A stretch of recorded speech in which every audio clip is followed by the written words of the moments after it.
युद्धाच्या भीतीने पाकचा थरकाप उडालाय। पाहूया त्याच संदर्भातल्या टॉप 9 बातम्या।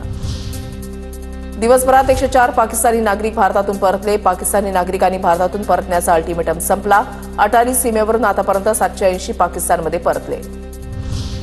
पाकिस्तान सरकारला भारताकडून सायबर हल्ल्याची भीती। पाकच्या संरक्षण, वित्त आणि माध्यमांसारख्या क्षेत्रावर सायबर हल्ल्याचा धोका। सावधगिरीसाठी पाकिस्तान सरकारकडून मार्गदर्शक सूचना जारी।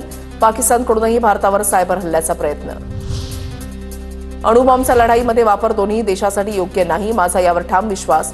दोन्ही देशांचं यात नुकसान होऊ शकतं, पाकिस्तानचे संरक्षण मंत्री ख्वाजा आसिफ यांचं वक्तव्य।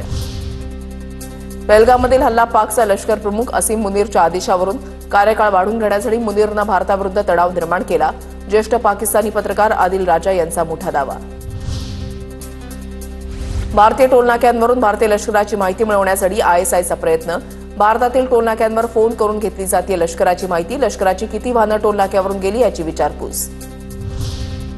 पाकिस्तानी लष्कराच्या कुरघोड्या सुरूच। सलग 5व्या दिवशी पाक लष्कराकडून सीमेवर गोळीबार। कुपवाडा आणि बारामुल्लामधील नियंत्रण रेषेवर गोळीबार। भारतीय सैन्याकडून पाकिस्तानच्या लष्कराला चोख प्रत्युत्तर।